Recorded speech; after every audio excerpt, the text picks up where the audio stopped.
Hello, welcome. Lecture 1, Introduction to Psychology. Really glad you're here, and I'm really looking forward to this experience we're all going to share together. My name again is Steve Jordans. I'm a professor of psychology from the University of Toronto Scarborough, and I get to be your guide, I guess I would call myself, through this course. And the reason I say it that way is I will be the one presenting the lectures, and I will be the one generally overseeing this whole course. But part of my goal in this course is to really ultimately make this a group experience, something we all do together. I have this very organic notion in mind where my hope is that the lectures and the activities that we do will really serve the role of sparking thought and sparking discussion and sparking ideas. And we're going to try to capture those thoughts, discussions, and ideas using technology in various ways that I think will ultimately allow this course to grow into something that's much more than the lectures and the activities I provide. So I see myself as the gardener, I guess you could say, the one that tries to provide the necessary ingredients to get that whole process going. But ultimately, what I really look forward to is just seeing where this all goes. So that's kind of my perspective on what I hope to see happen with this course, and we'll see how that goes. We'll see if it works. Now, how do I hope to do this? Well,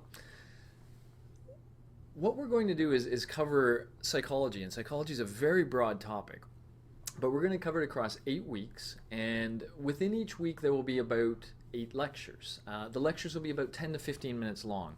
All of those lectures will be focused on some theme, so each week will have a theme of a sort, and then each lecture within that will have its own specific issue or theme or experiment that we'll build around. And ultimately, the hope is that by kind of visiting each of the, you can almost think of it like imagine a tourist an alien coming down and wanting to visit the planet and get a good sense of what Earth is like.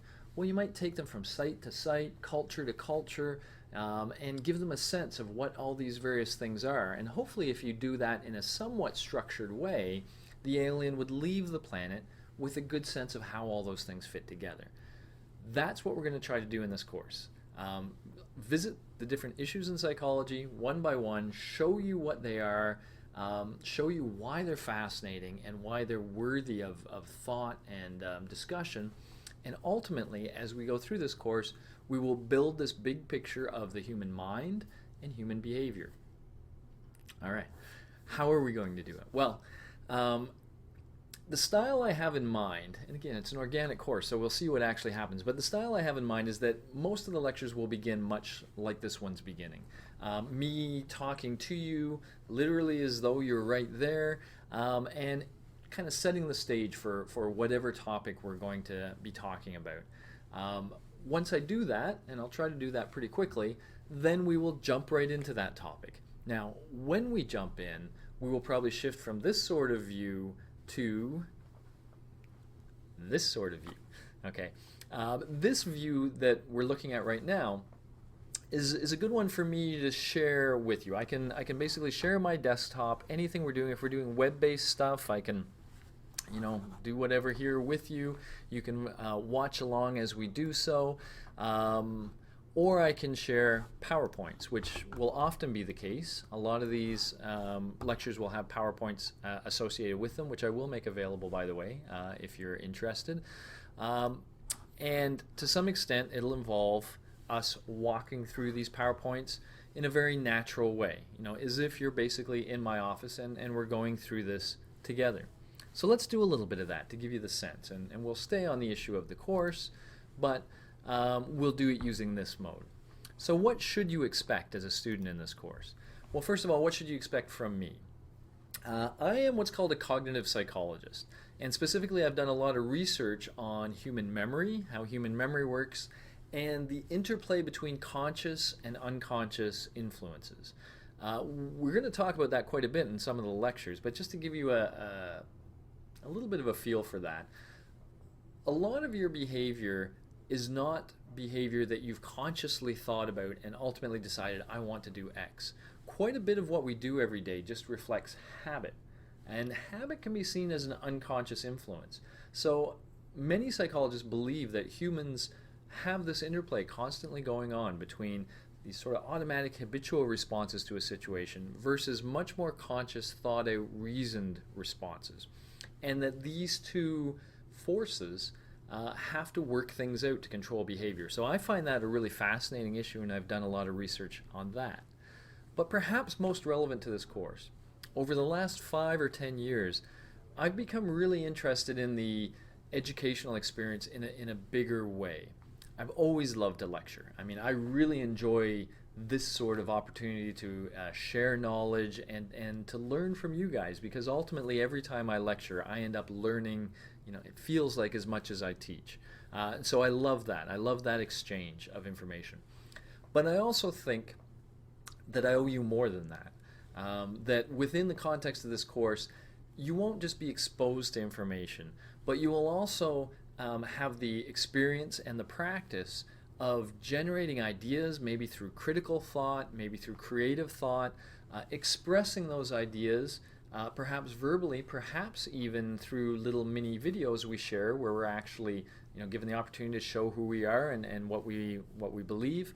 And we will ultimately share some of those ideas and have good discussions. And it's in the course of those discussions when you actually use the information and reflect on the information that you've been experiencing that you really get it. That what you're learning really goes deep and connects with you. And so we will be doing that a lot, and we'll be using a lot of technology to do that. Recent work in my lab has been both creating and assessing educational technologies, really trying to find those ones that make a difference. And you'll be experiencing a lot of those in this course. In fact, generally speaking, after every week of the course, there will be some sort of activity that will be designed to take what you learned from that week and have you use it or discuss it or in some way get active with the material.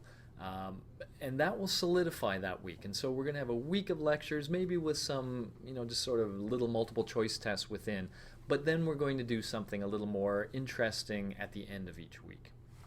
That's my goal, and I think that'll make it a really fun experience for you. So the course itself then will combine these elements.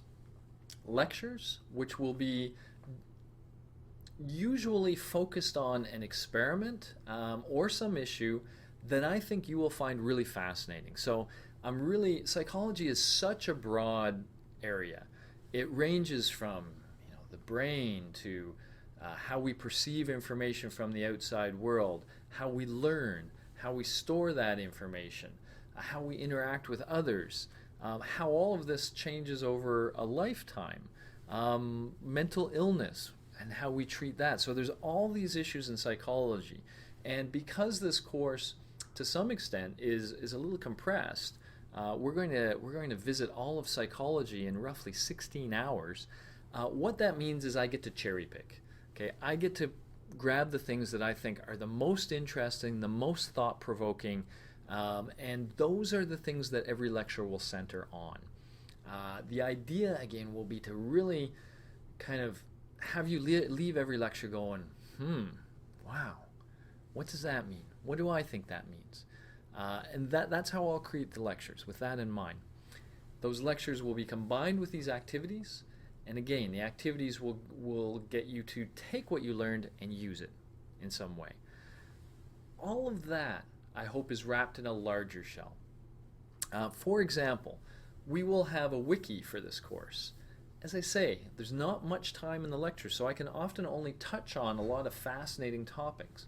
If we as a class want to think about one of those topics in greater detail, maybe you hear something that you like and you want to go out and do some more research on it, then I'll be encouraging you to do so, and then to bring back what you've learned and write a little bit about it in this wiki that we will all be creating together. And so the wiki will actually take the lectures as a jumping off point, but then we'll flesh them out in a much more rich and complex way. And by building this all together, we will really be learning together. And I think that will be a really kind of cool experience that I hope overarches the lectures and the activities. Okay, so I think that gives you a sense of my rough, right now, envisionment of this course and my hopes for what it is. I really think this is a brand new medium for all of us, and I want to kind of push it. I want to see how different we can be from the traditional public education system. Of course, different in a great way. Throughout this course, I'll be endeavoring to try to make this a really fascinating and thought-provoking educational experience for you. I hope that when you watch some of my lectures, you'll end up going and talking to your friends and your family about what you've learned. If I'm doing my job right, that will just happen naturally. And perhaps you will then want to bring back those interactions into this context. Sounds like a lot of fun. All right, so we're going to get things going next lecture by focusing on the following question, which turns out to be a really fascinating question.